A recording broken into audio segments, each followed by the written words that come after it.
सलाम Pakistan 24 news HD से मैं हूं आमना हसन और मैं हूं हैदर अवान। हेडलाइंस आपको मुलाहिजा की आप हमें यूट्यूब पर बराह रास्त भी देख सकते हैं। youtube.com/24HD विजिट कीजिए। सबसे पहले आपको बताएं, सरबराह PTM मौलाना फजलुर रहमान लाहौर में साबिक स्पीकर कौमी असम्बली सरदार अयाज सादी के घर पहुंच गए। मुलाकात में राना सनाउल्लाह और साद रफीक भी शरीक हैं। आपको बता रहे हैं, सरबराह PTM मौलाना फजलुर रहमान लाहौर में साबिक स्पीकर कौमी असम्बली सरदार अयाज सादी के घर पहुंच गए। मुलाकात में राना सनाउल्लाह और साद रफीक भी शरीक है। सरबराह PTM मौलाना फजलुर रहमान लाहौर में साबिक स्पीकर कौमी असम्बली सरदार अयाज सादी के घर पहुंचे। मुलाकात में राना सनाउल्लाह और साद रफीक भी शरीक हैं। मौलाना फजलुर रहमान और सरदार अयाज सादी की मुलाकात जारी है। मौलाना फजलुर रहमान और सरदार अयाज सादी 12:30 बजे अपनी रिहाइशगाह के बाहर मीडिया से गुफ्तगू भी करेंगे, ये भी मुतवक्के है। गुफ्तगू की जा रही है। सरबराह PTM मौलाना फजलुर रहमान लाहौर में साबिक स्पीकर कौमी असम्बली सरदार अयाज सादी के घर पहुंचे हैं। मुलाकात में राना सनाउल्लाह और साद रफीक भी शरीक हैं। तो आपको अपडेट कर रहे हैं, सरबराह PTM मौलाना फजलुर रहमान लाहौर में साबिक स्पीकर कौमी असम्बली सरदार अयाज सादी के घर पहुंच गए। मुलाकात में राना सनाउल्लाह और साद रफीक भी शरीक हैं। आपको अपडेट कर रहे हैं आम खबर से, सरबराह PTM मौलाना फजलुर रहमान लाहौर में साबिक स्पीकर कौमी असम्बली सरदार अयाज सादी के घर पहुंच गए हैं। मुलाकात में राना सनाउल्लाह और साद रफीक भी शरीक है। मुलाकात जारी है। मौलाना फजलुर रहमान और सरदार अयाज सादी की मुलाकात जारी है। तफसीलात क्या हैं, उमर असलम हमारे साथ हैं। उमर असलम बताएगा मुलाकात का अहवाल भी और कब तक मुतवक्के हैं मीडिया से गुफ्तगू करेंगे? जी बिल्कुल, सरबराह पाकिस्तान डेमोक्रेटिक मूवमेंट मौलाना फजलुर रहमान और साबिक स्पीकर कौमी असम्बली सरदार अयाज सादी के दरमियान इस वक्त अहम मुलाकात जो है वो उनकी रिहाइशगाह पर जारी है।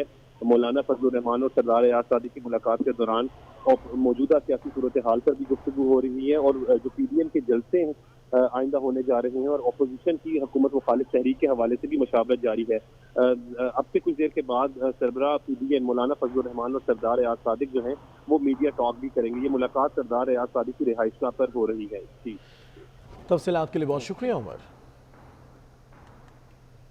साबिक स्पीकर कौमी असम्बली अयाज सादी के खिलाफ इंदराज मुकदमा की एक और दरख्वास्त जमा करा दी गई। आरिफवाला में शहरी मियां मुबारक अली ने सिटी थाना में दरख्वास्त जमा कराई है। साबिक स्पीकर कौमी असम्बली अयाज सादी के खिलाफ इंदराज मुकदमा की एक और दरख्वास्त जमा करा दी गई। आरिफवाला में शहरी मियां मुबारक अली ने सिटी थाने में दरख्वास्त जमा कराई है।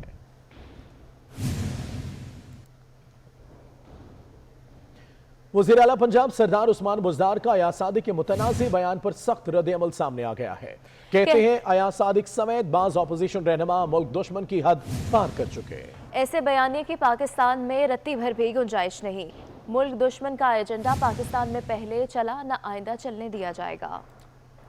वज़ीर आला पंजाब सरदार उस्मान बुज़दार का अयाज सादिक के मुतनाज़िर बयान पर सख्त रद्द-ए-अमल सामने आया है। कहते हैं अयाज सादिक समेत बाज़ ऑपोजिशन रहनुमा मुल्क दुश्मनी की हद पार कर चुके।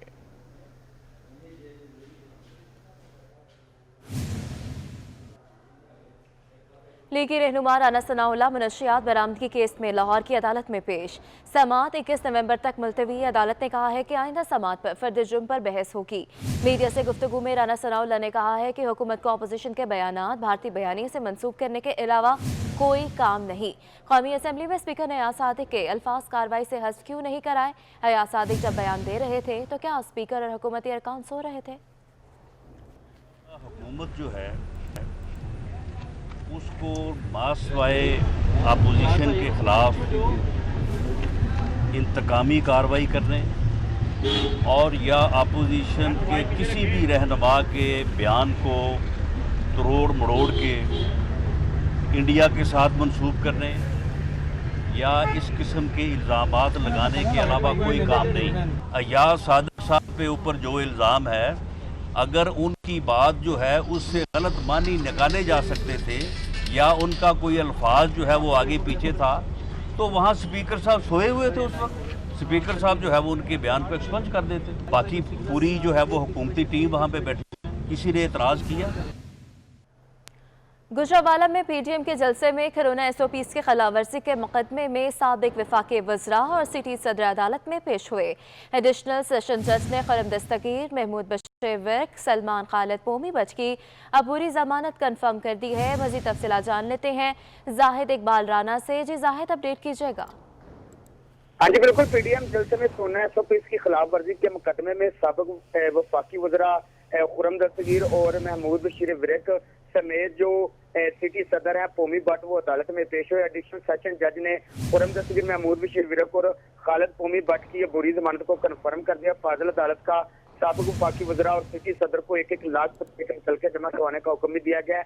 16 अक्टूबर को गुजरांवाला में होने वाले पीडीएम के जलसे के बाद जो थाना सिविल लाइन है वहाँ पर ये कोरोना SOPs और माहदे की खिलाफ वर्जी के हवाले से ये मुकदमा दर्ज किया गया था। तो आज फाजिल अदालत की जानब से जो मुआहदे के जो जामन थे और जो सिटी सदर थे पोमी भट्ट समेत जो वफाकी वज़रा के साबिक उनको बुरी जमानत को कन्फर्म कर दिया गया है। जी बहुत शुक्रिया जाहिद इकबाल राना अपडेट करने के लिए। कराची जुडिशल मजिस्ट्रेट ईस्ट ने कैप्टन रिटायर सफदर के खिलाफ मज़ार कायद पर नारेबाजी और बेहरमती के मुकदमे में तफ्तीशी अफसर को चालान जमा कराने के लिए 3 दिन की मोहलत दे दी है। तो आपको बता रहे हैं कराची जुडिशल मजिस्ट्रेट ईस्ट ने कैप्टन रिटायर सफदर के खिलाफ मज़ार कायद पर नारेबाजी और बेहरमती के मुकदमे में तफ्तीशी अफसर को चालान जमा कराने के लिए 3 दिन की मोहलत दी है। मज़ीद तफसीलात जफर सोमरो से जान लेते हैं। जफर अपडेट कीजिएगा इस मामले पर।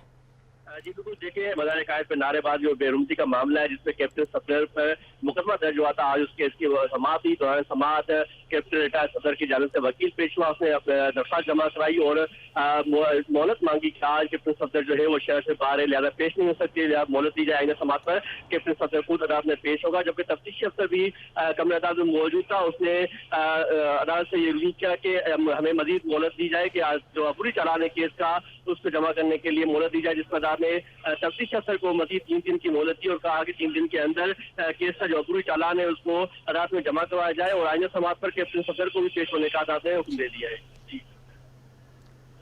जी बहुत शुक्रिया तफसीलात से आगाह करने के लिए। वज़ीर-ए-आज़म इमरान खान ने मोदी सरकार को खित्ते की सबसे ज्यादा इंतहा पसंद हुकूमत करार दे दिया। कहते हैं भारत, पाकिस्तान और पड़ोसी ममालिक चीन, बांग्लादेश और श्रीलंका के लिए भी खतरा है। जर्मन जरीदे को इंटरव्यू में वज़ीर-ए-आज़म इमरान खान ने कहा, मसला कश्मीर खित्ते का अहम मसला है जो कभी भी भड़क सकता है। उन्होंने जोर दिया कि अमेरिका, पाकिस्तान भारत के साथ बराबरी की सतह पर बर्ताव करे, खुसूसन मसला कश्मीर पर। इमरान खान ने कहा कि वो अफगान अमन अमल का कामयाबी के लिए पुरुमीद है, चाहते हैं अफगानिस्तान की आइंदा हुकूमत भारत को अपनी सरजमीन पाकिस्तान के खिलाफ इस्तेमाल न करने दे। आज़ादी इजहार पर बात करते हुए वज़ीर आज़म ने कहा, पाकिस्तान में मगरबी ममालिक की निस्बत ज्यादा आज़ादी इजहार राय है। उन्होंने इस उम्मीद का इजहार भी किया कि कोरोना की दूसरी लहर से भी कामयाबी से निकल जाएंगे।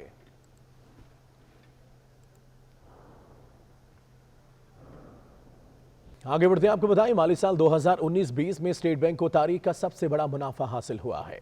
स्टेट बैंक को गुज़िश्ता माली साल 11 खरब 63 अरब रुपए का मुनाफा हुआ। स्टेट बैंक की सालाना रिपोर्ट के मुताबिक बैंक को गुज़िश्ता माली साल 2020 में मजमूई तौर पर 11 खरब 63 अरब 43 करोड़ रुपए का रिकॉर्ड मुनाफा हुआ। साल के दौरान बुलंद तरीन शरह सूद के बायस बैंक की सूदी आमदनी 87% के इजाफे से 12 खरब 8 अरब 62 करोड़ रुपए तक पहुंच गई। डॉलर के मुकाबले में रुपए की कदर में उतार चढ़ाव के बायस बैंक को 66 अरब 40 करोड़ रुपए का फायदा हुआ। ताहम इस दौरान गैर मुल्की करेंसी के वाजिबात गैर मुल्की असासों से 436 अरब रुपए ज्यादा हो गए। रिपोर्ट के मुताबिक माली साल के इख्तिताम तक बैंक के असासे 806 अरब रुपए के इजाफे से 122 खरब 73 अरब रुपए तक पहुंच गए, जबकि बैंक के जिम्मे मजमूई वाजिबात 458 अरब रुपए के इजाफे से 112 खरब 19 अरब रुपए हो गए। साल के दौरान बैंक के मजमूई अखराजात 59 अरब 8 करोड़ 90 लाख रुपए तक पहुंच गए। इंतजामी और दूसरे अखराजात में 26% इजाफा देखा गया, जबकि नए नोटों का इजरा ज्यादा होने से नए नोटों की छपाई के अखराजात में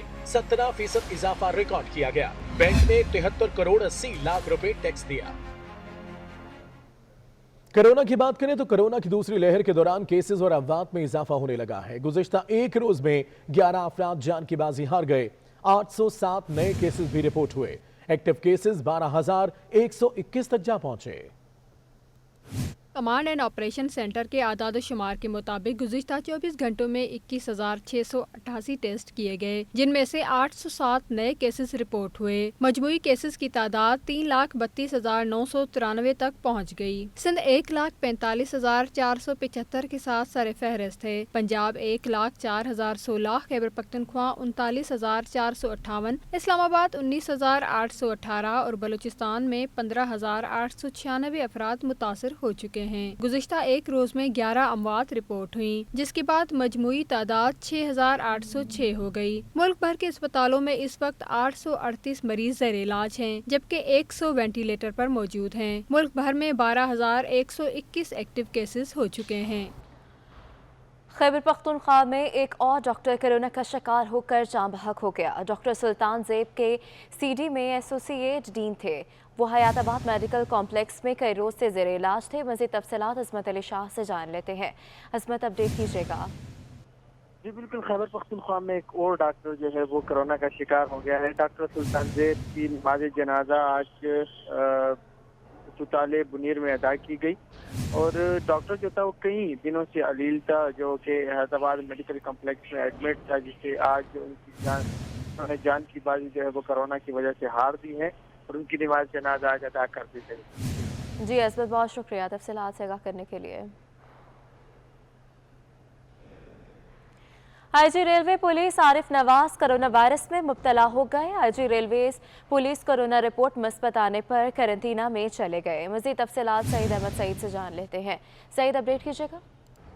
जी बिल्कुल, IG railway police captain retired Arif Nawaz हैं, वो भी कोरोना वायरस के मुब्तला है, वो हो चुके हैं और उनकी रिपोर्ट मुस्बत आने के बाद उन्होंने अपने आप को जो है वो क्वारंटीना कर लिया है और आज रेलवे हेडक्वार्टर में आला फतह इजलास में भी वो शरीक नहीं हुए और उनकी जगह पर जो डीआईजी ऑपरेशन से उन्होंने रेलवे पुलिस की नुमाइंदगी है वो की है और उनकी रिपोर्ट पोस्ट करने के बाद फाकिज़ रेलवे शशीद अहमद ने आला फतह इजलास के अंदर ये बावर भी करवाया कि आईजी साहब को है वो कोरोना हो चुका है, जिसके बाद तमाम अफसरान हैं वो फासले को मेंटेन रखें और उसके साथ साथ जो मास्क का इस्तेमाल है वो लाजमी करें। और ये हदायत भी की गई है कि रेलवे हेडक्वार्टर दफातर में मौजूद तमाम अफसरान व मुलाजमीन जो हैं वो कोरोना SOPs के ऊपर अमल दरामद करें, क्योंकि कोरोना वबा है एक वबा फिर वो सर उठाना है वो शुरू हो चुकी है, जिसकी वाज़ी मिसाल आईजी रेलवे पुलिस थे, जिनको टेस्ट रिपोर्ट पॉजिटिव आने के बाद वो क्वारंटीना में चले गए हैं, जबकि साथ ही फाकिज़ रेलवे शशीद अहमद और CEO रेलवे निसार मेमन की तरफ से तमाम दफातर के अंदर हदायत हैं वो जारी कर दी गई हैं कि कोरोना SOPs के ऊपर अमल दरामद किया जाए और जिससे समाजी फासले समेत जो फेस मास्क का इस्तेमाल है वो लाजमी करार दे दिया गया है। जी सही, बहुत शुक्रिया तफसीलात से आगाह करने के लिए। कोरोना से आवाम की आमदनी तो कम हुई, कारोबार भी मुतासिर हुए, लेकिन हुकूमत के लिए कोरोना इतना नुकसानदेह साबित नहीं हुआ। कोरोना की वजह से हुकूमत को अरबों डॉलर और रुपए इजाफी मिल गए। कोरोना से पाकिस्तान को सिर्फ नुकसान ही नहीं हुए, कहीं फायदा भी हुआ। कोरोना की वजह से हुकूमत पाकिस्तान को अरबों डॉलर और रुपए इजाफी तौर पर मिल गए। हुकूमत को बैनुल अक़वामी इदारों और ममालिक की तरफ से 2 अरब 84 करोड़ 85 लाख 20 हजार डॉलर के कर्जे और ग्रांट्स मिले, जबकि कोरोना से निपटने के लिए हुकूमत की तरफ से कायम किए गए फंड में 4 अरब 84 करोड़ 24 लाख 26 हजार रुपए जमा हुए। हुकूमती फंड में मकामी तौर पर 3 अरब 78 करोड़ 20 लाख 77 हजार रुपए जमा कराए गए। बैरून मुल्क से 1 अरब 6 करोड़ 3 लाख रुपए चंदा दिया गया। कोरोना की वजह से G20 ममालिक ने पाकिस्तान से 2 अरब 1 करोड़ 25 लाख डॉलर के कर्जों की वसूली मुअख्खर करने से भी हुकूमत को काफी रिलीफ मिला। हुकूमत के लिए इतना कुछ मुफीद साबित हुआ, लेकिन इसका फायदा आगे मुंतकिल न हुआ। ना तो हुकूमत ने खुद रकम खर्च की और न ही सूबों को एक पैसा जारी किया, जिसकी वजह से सूबों और विफाक के दरमियान चपकलश पाई जाती है। बुलेटिन में आगे बढ़ते हुए आपको बताएं, मुस्लिम लीग नून के रहनुमा अमीर मकाम ने 24 न्यूज़ की बंदिश की मजम्मत की है। उनका कहना है कि 24 न्यूज़ पर पाबंदी काबिल मजम्मत है। हुकूमत फौरी तौर पर 24 न्यूज़ पर से पाबंदी हटाए। बिल्कुल, मैं तो तमाम मीडिया पर और ख़ासकर 24 ने जो तमाम क्राइसिस में और जिस तरह कौम की सही नुमाइंदगी के और फैक्ट्स हाईलाइट किए, तो उसको कोई इनाम देने की बजाय पाबंदी लगाना इंतहाई काबिल मजम्मत है। हम उसको कंडेम करते हैं और ये डिमांड करते हैं कि फिलफौर ये पाबंदी ख़त्म की जाए। किसी की ये कब तक दबाएंगे, दब नहीं सकते, ये आवाज़ है दूसरी तरह निकल आते हैं, मगर ये कोई अच्छा मैसेज नहीं है। उनको खुलकर जो हक़ाइक़ फैक्ट्स है कि वो अपनाएं। वफाकी हुकूमत ने इस्लामाबाद के श्रीनगर हाईवे को सिग्नल फ्री बनाने का फैसला किया है। वजीर आजम ने मंजूरी दे दी। वफाकी हुकूमत ने CDA को 1 माह में काम मुकम्मल करने की डेडलाइन दे दी है। वलीद चौधरी हमारे साथ हैं। वलीद, बताएगा इस प्रोजेक्ट से मुतालिक। देखें, जो इस्लामाबाद का जो श्रीनगर हाईवे है, ये एक मेन शाहरा है इस्लामाबाद की, जिससे इस्लामाबाद में जो है वो दाखिल हुआ जाता है। तो इस हवाले से जो वफाकी हुकूमत है उसने CDA को 1 माह की डेडलाइन दी है कि जो श्रीनगर हाईवे है इसको जो सिग्नल फ्री कॉरिडोर है जो रवाज चौक तक जो है वो इस्लामाबाद से जाता है, तो उसकी तरह ही जो श्रीनगर हाईवे है उसको भी सिग्नल फ्री बनाया जाए, ताकि जो लोग वहाँ पे ट्रैवल करते हैं, क्योंकि जो मोटरवे से इस्लामाबाद में जो दाखिली रास्ता है वो यही जो मेन इशारा है इसको समझा जाता है। और इसी वजह से तकरीबन 4 से 5 जो सिग्नल्स हैं वो इस सड़क पर आते हैं, तो उसकी वजह से खासा जो वक्त है वो दरकार होता है। और इसी वजह से जो वफाकी हुकूमत है उसने CDA को 1 माह की डेडलाइन दी है कि इसके दौरान जो भी इसमें जितना भी काम होना है उसको 1 माह के अंदर जो है वो मुकम्मल किया जाए। 1 माह में मुकम्मल किया जाए। तफसीलात के लिए शुक्रिया वलीद। खैबर पख्तूनख्वा में स्पेशल अफराद इमदाद को तरस गए। पिछले 3 बरसों के दौरान 1 रुपया भी इमदाद नहीं मिली। सूबे में स्पेशल अफराद की तादाद 1,45,000 से तजावुज कर गई। स्पेशल अफराद को जिस्मानी, ज़हनी, बसरी और कुव्वत गुआई दर्जों में तकसीम किया गया है। अजमत अली शाह हमारे साथ है। अजमत, अभी तक क्यों इन्हें पैसे नहीं मिले? जी बिल्कुल, खैबर पख्तूनख्वा हुकूमत ने खसूसी अफराद के साथ भी हाथ कर दिया है और तकरीबन खैबर पख्तूनख्वा में जो खसूसी अफराद की तादाद है वो 1,45,000 से तजावुज कर गई है। पिछले 3 सालों के दौरान 1 रुपया भी इमदादी रकम जो है वो उनको नहीं मिली है। माजूर अफराद को जिस्मानी, ज़हनी, बसरी और कुव्वत गुआई से महरूम जो अफराद हैं उनको 4 दर्जों में तकसीम किया गया है। और सबसे ज्यादा जो खसूसी अफराद हैं वो उनका ताल्लुक जो है वो 82,689 जिस्मानी तौर पर जो है वो मसलू है। इस तरह सूबे में ज़हनी तौर से जो माजूर अफराद की तादाद है वो 22,410 है, जबकि सबसे ज्यादा माजूर अफराद जो है 17,000 स्वात जिला स्वात में जो है वो है। कबायली तफसीलात के लिए बहुत शुक्रिया। लाड़काना के फूड गोदाम में गंदम खुले आसमान तले खराब होने लगी है। लाड़काना फूड गोदाम में पड़ी 1000 से ज्यादा गंदम की बोरियां खराब होने लगी हैं। तफसीलात जान लेते हैं अब्दुल खालिक मुगीरी से। अब्दुल खालिक, अपडेट कीजिएगा।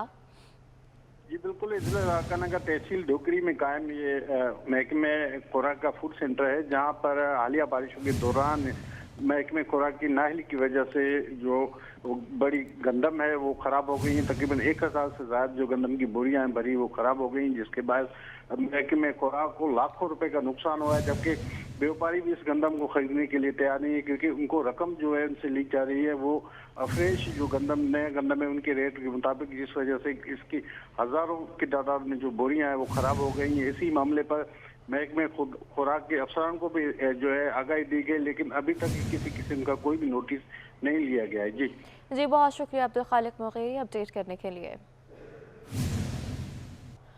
और टूटी सड़कें कराची में तामीर न होने से शहरियों को शदीद मुश्किलात का सामना है। लाइन ज़रिए की सड़क भी टूट फूट का शिकार है। मज़ीद तफसीलात महमूद रियाज से जान लेते हैं। जी महमूद, अपडेट कीजिएगा हमें। कराची की कुछ सड़कें ऐसी हैं शायद उनके नसीब में बनना लिखा ही नहीं।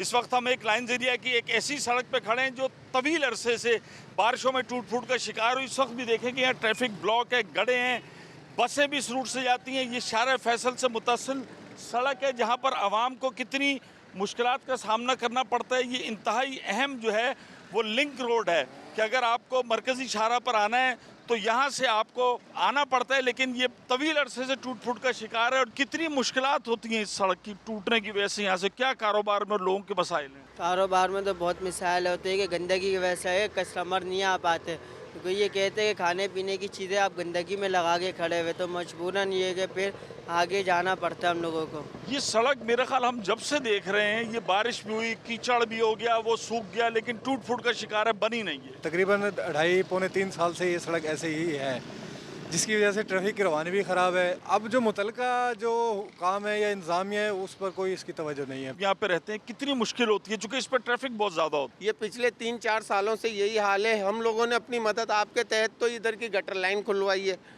जो इंतज़ामिया है, जो सीटों पे बैठे हुए हैं, उनकी कोई तवज्जो ही नहीं है इस तरफ। बहुत बुरा हाल है। देखा जैसा कि ये इलाका मकीन कह रहे हैं कि ये सड़क इन्होंने अपनी मदद आपके तहत गटर लाइनें खुलवाई, इंतहाई अहम झेली शाहरा है। इस पर अभी तक किसी हुकूमती नुमाइंदगी भी नज़र नहीं गई और KMC की जो इंतज़ामिया है, अब तो एडमिनिस्ट्रेटर कराची हैं, वो अगर इसकी नोटिस लें, इस सड़क को बनवाएं तो ट्रैफिक की रवानी जो है वो बेहतर हो सकती है। जी बहुत शुक्रिया तफसीलात से आगाह करने के लिए। कराची में मंजिल पंप के करीब मुलजिमों की पुलिस एहलकार से गन छीनने की कोशिश। पुलिस एहलकार ने मोटरसाइकिल पर सवार एक मुलजिम को धर लिया। पुलिस ने वाक़े का मुकदमा भी दर्ज कर लिया है। कराची के इलाके मंजिल पंप के करीब ट्रैफिक पुलिस एहलकार से MP5 गन छीनने की कोशिश। ट्रैफिक पुलिस एहलकार अल्ताफ ने मोटरसाइकिल सवार एक मुलजिम को धर लिया।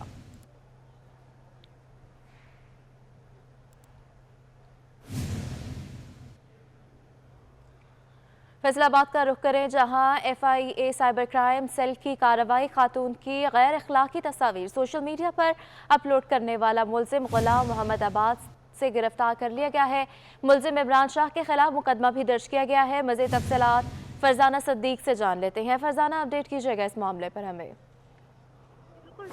गैर अखलाकी मवाद सोशल मीडिया पर अपलोड करने वालों के खिलाफ FIA साइबर क्राइम का शिकंजा दिन ब दिन तंग होता जा रहा है। कैसी कार्रवाई की गई है? गुलाम मोहम्मदाबाद में मुलजिम इमरान शाह को गिरफ्तार कर लिया गया है। उसके खिलाफ एक खातून की जानिब से दरखास्त दी गई थी कि उसने उसकी न सिर्फ गैर अखलाकी तस्वीर सोशल मीडिया पर अपलोड की बल्कि उसके खानदान में भी भेजी है। तमाम जिस पे FIA ने मुकदमा दर्ज करते हुए मुलजिम को गिरफ्तार कर लिया और मजीद तफ्तीश के लिए हवालात भी मुंतकिल कर दिया गया है। जी फरजाना, बहुत शुक्रिया तफसीलात से आगाह करने के लिए। कसूर में नौजवान उस्मान का कातिल उसका दोस्त ही निकला। पुलिस ने मुलजिम चांद को गिरफ्तार कर लिया। चांद ने रंजिश पर उस्मान को फायरिंग करके मौत की नींद सुलाया और मोटरसाइकिल लेकर फरार हो गया। पुलिस ने मुलजिम के कब्जे से मोटरसाइकिल और आला कत्ल भी बरामद कर लिया है। वाक़या है कसूर का, जहां नौजवान उस्मान का कातिल उसका दोस्त निकला। पुलिस ने मुलजिम चांद को गिरफ्तार कर लिया। तफसीलात के लिए बात करते हैं जाकिर हुसैन से। जाकिर, बताएगा इस वाक़े से मुतल्लिक। जी बिल्कुल, कसूर 5 रोज कबल थाना सदर का इलाका है बुगड़ी। यहाँ पे उस्मान की नाश जो है वो सड़क के किनारे से मिली थी, जिसको फायरिंग करके कत्ल कर दिया गया था, जिसका मुकदमा थाना सदर में दर्ज है। तो SP इन्वेस्टिगेशन ने तफ्तीश की है, जिस पर CDR के जरिए मुलजिम को ट्रेस कर लिया गया है और मुलजिम चांद ने इंकशाफ किया है कि ये कत्ल मैंने किया है। उसके कब्जे से मोटरसाइकिल और आला कत्ल भी बरामद हो गया है और पुलिस मजीद तफ्तीश कर रही है। जी तफसीलात के लिए शुक्रिया जाकिर हुसैन। घोटकी के करीब मोहम्मदपुर की नहर में 20 फीट चौड़ा शगाफ पड़ गया। नहर में शगाफ पड़ने से सैकड़ों एकड़ फसलें ज़ेर-ए-आब आ चुकी हैं। महकमा आबपाशी का अमला मौके पर नहीं पहुंच सका। मनाजिर भी आप देख सकते हैं। घोटकी के करीब मोहम्मदपुर नहर के ये मनाजिर हैं। तफसीलात के लिए बात करते हैं जफरुल्लाह भुट्टो से। जफरुल्लाह, अभी हालात क्या है इसके? बिल्कुल देखें, घोटकी के करीब मोहम्मदपुर मसूवा नहर में जो है 20 फुट चौड़ा शिगाव पड़ गया, जिसके बाद जो है सैकड़ों एकड़ एराजी पर जो भी फसलें थी वो ज़ेर आब आ चुकी हैं। गंदम और दीगर फसल वो शदीद काश्तकारों का नुकसान हो चुका है। अभी तक ताहाल 1 घंटा गुजर चुका है। महकमा अनहार का अमला जो है वो शिगाव को पुर करने में जो है वो नहीं पहुंचा है। पुर करने के लिए जो काश्तकार है वो अपनी मदद आपके तहत शिगाव को पुर करने में मसरूफ है। जी ठीक है जफरुल्लाह, तफसीलात के लिए शुक्रिया। महंगाई की बात करें तो पेशावर में सब्जियों की कीमतों में मजीद इजाफा होने लगा है। अदरक 500 रुपए और मटर 250 रुपए किलो तक पहुंच गए। लहसुन ने भी डबल सेंचुरी मुकम्मल कर ली। टमाटर मार्केट में 140 रुपए किलो में फरोख्त हो रहे हैं। मजीद जानते हैं अजमत अली शाह से। अजमत, बताएगा बाजारों की हालात क्या है आगे?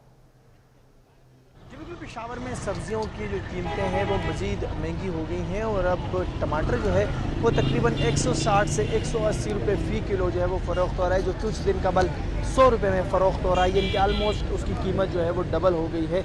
साथ साथ में दीगर जो चीज़ें हैं जिसमें से फ्राइज बीन जो है वो 140 रुपये किलो, जो फ्रेश बीन्स हैं 140 रुपये फ़ी किलो, जबकि अदरक 400 रुपये, लहसुन 250 रुपये फ़ी किलो, जबकि टिंडे जो हैं वो 90 रुपये फ़ी किलो तक पहुँच गई हैं। और इस तरह दीगर जो सब्जियों के रेट है वो भी ज़्यादा हो गए। जो यहाँ पर आए हुए शहरीन से जब हमारी बात हुई तो उनका भी कहना था कि यहाँ पर जो गरीब आम है वो इस सब्जी को भी नहीं ले सकते क्योंकि कीमतें जो है वो। बहुत शुक्रिया आपका।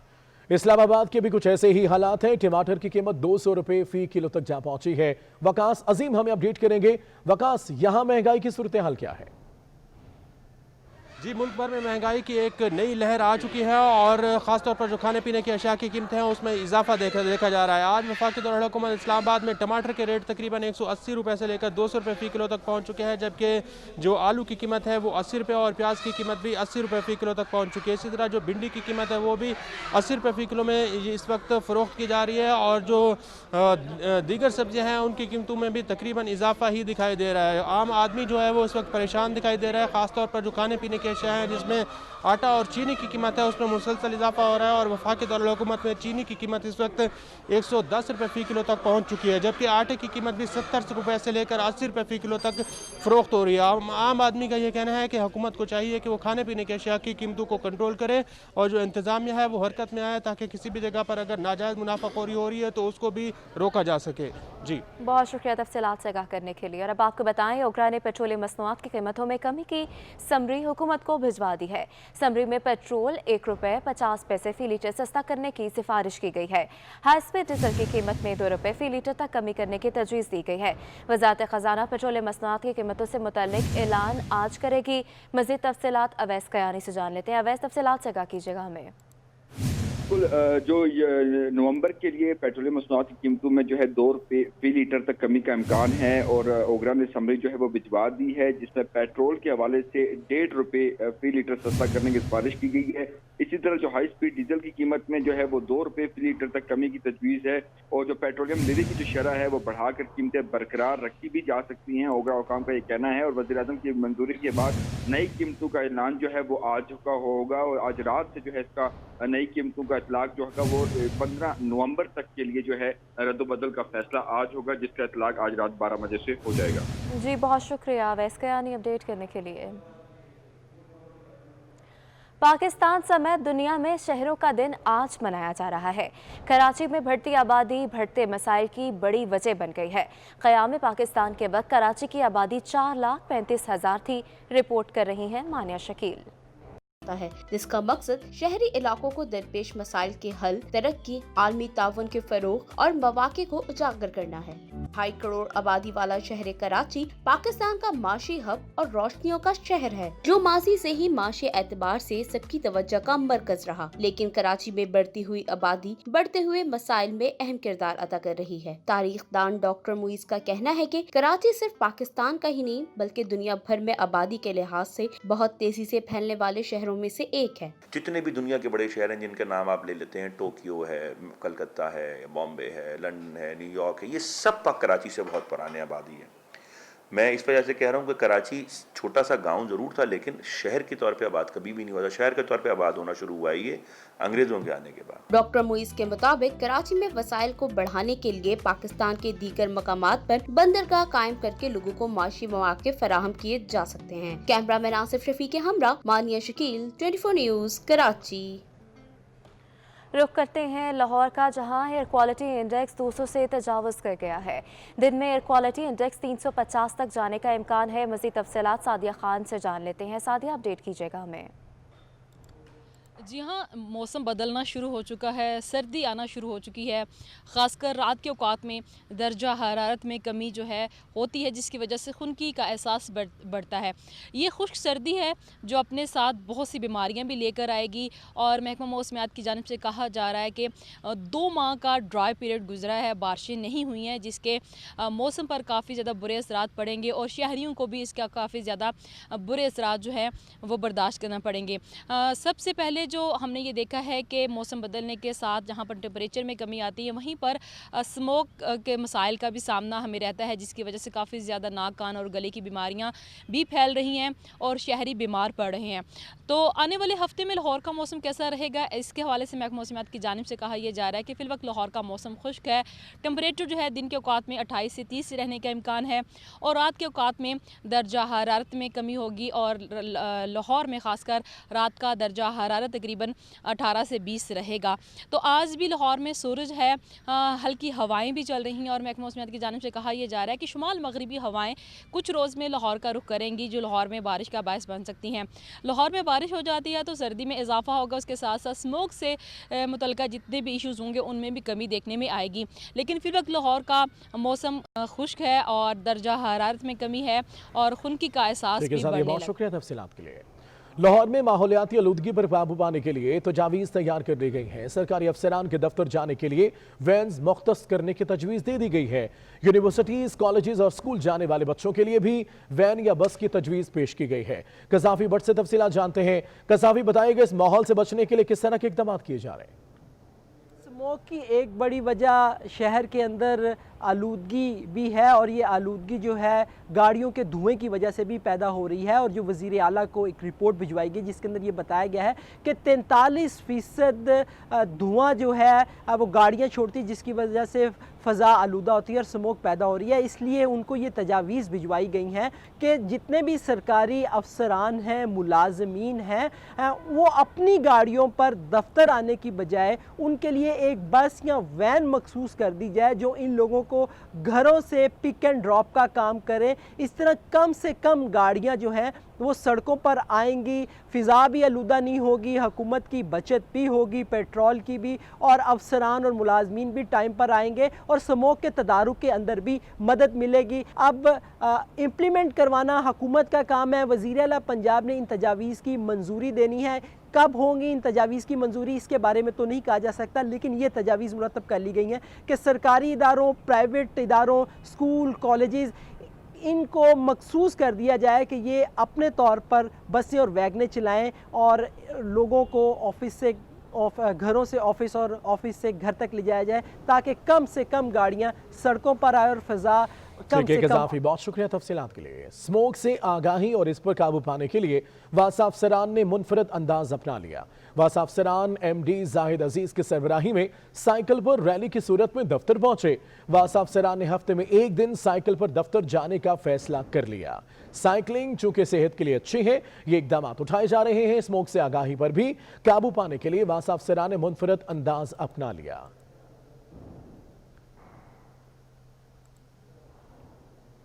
लाहौर में सर्दी बढ़ने के साथ मौसमी बीमारियां भी बढ़ने लगी हैं। खुश्क सर्दी पड़ने के बायस शहरी मुख्तलिफ बीमारियों में मुब्तला होने लगे। इसी बारे में जानते हैं जाहिद चौधरी से। जाहिद, कैसी है ये बीमारी और क्या तदारुक होगा? कोरोना के साथ साथ अब स्मोक का जो ख़तरा है वो भी बढ़ रहा है और जो इस वक्त माहौलियाती आलूदगी है उसकी वजह से एयर क्वालिटी इंडेक्स खौफनाक हद तक जो है वो ख़राब हो गया है। और इस एयर क्वालिटी की जो है वो कंप्रोमाइज़ होने की वजह से जो बीमारियां हैं, ख़ास तौर पे सांस की, जिल्द की, और ये जो है वो अब सामने आना शुरू हो गई हैं। और तिब्बी माहिरीन के मुताबिक सबसे ज़्यादा जो COPD के पेशेंट्स हैं, जो पहले ही चेस्ट डिजीज़ में मुब्तला हैं, और जो एस्थमा के पेशेंट्स हैं उनको ख़ास तौर पे जो है वो इससे बहुत ज़्यादा प्रॉब्लम का सामना है। मुसलसल खांसी, इसके साथ साथ जो है वो चेस्ट इन्फेक्शन, सांस का उखड़ना और साथ ही जिल्द के अमराज, ये जो है वो अब रिपोर्ट होना शुरू हो गए हैं।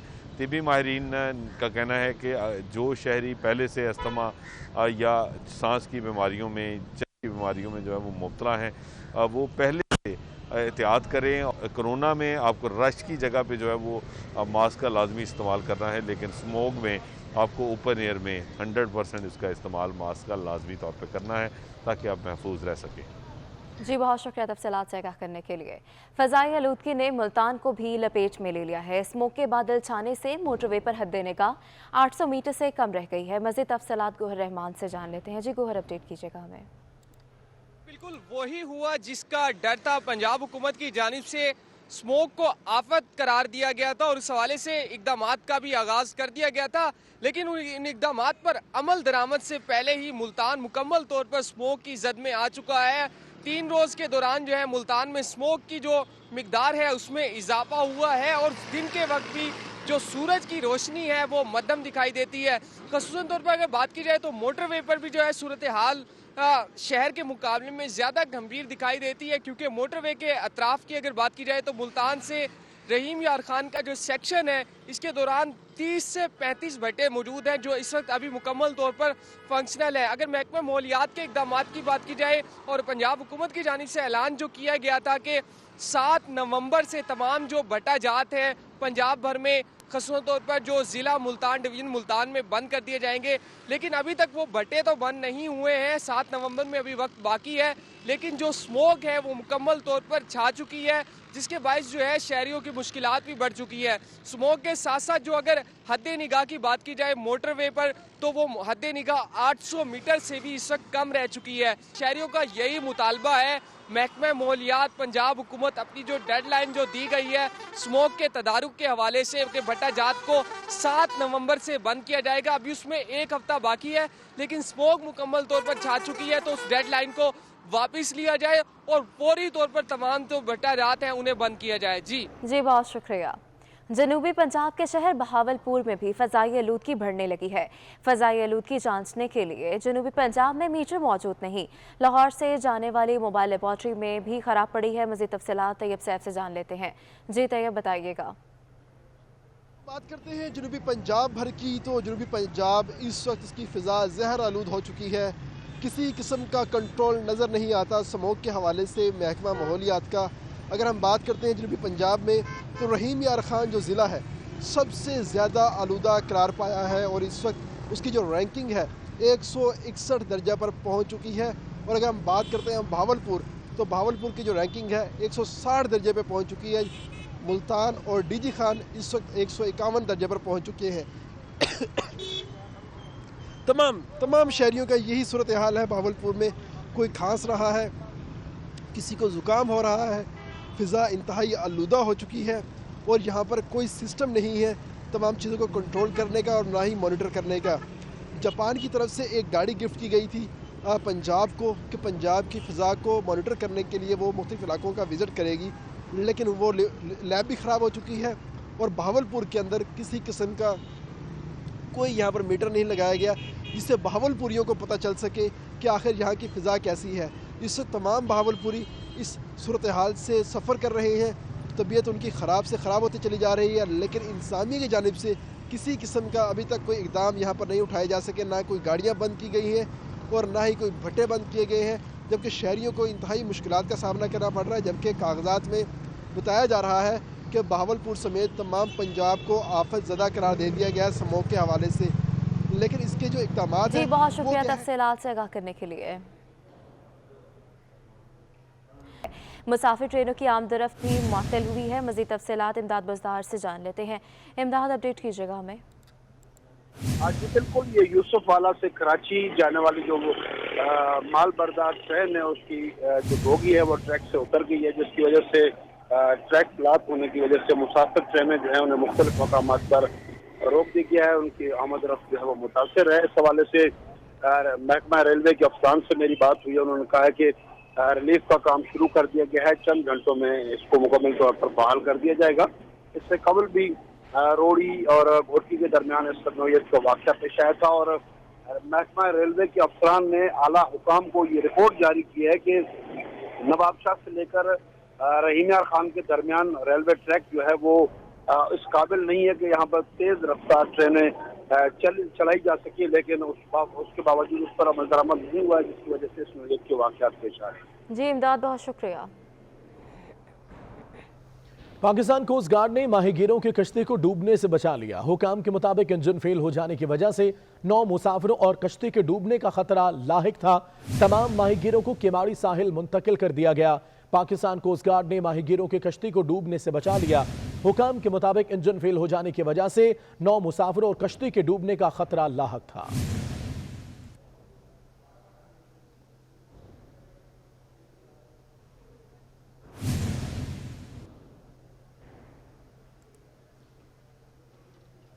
साबिक स्पीकर कौमी असम्बली अयाज सादिक के मुतनाज़ बयान पर कराची के सर सैयद थाने में शहरी ने मुकदमे की दरख्वास्त दे दी।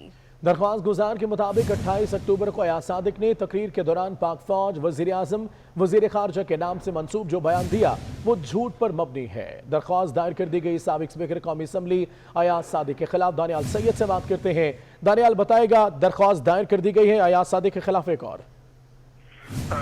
बिल्कुल, साबिक स्पीकर कौमी असम्बली अयाज सादिक का मुतनाज़ा बयान जो था सामने आने के बाद कराची के इलाके नॉर्थ कराची सर सैयद थाने में शहरी है अमीन खट्टक जिसने याद सादिक के खिलाफ मुकदमे के इंदराज के लिए दरख्वास्त जमा कराई है और दरख्वास्त गुजार ने मौक़िफ़ अपनाया कि 28 अक्टूबर को याद सादिक ने जो तकरीर की उसमें पाक फौज, वज़ीर आज़म और वज़ीर ख़ारजा के नाम से मंसूब बयान दिया जो सरासर बदनीयती और झूठ पर मबनी है।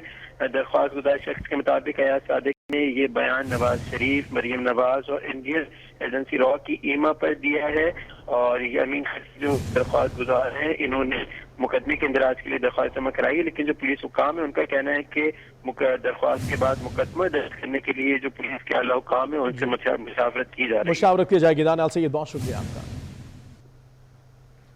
बुलेटिन आपने मुलाहिजा किया न्यूज़ स्टूडियो से, कल वक्त इतना ही। एक ब्रेक के बाद हेडलाइन।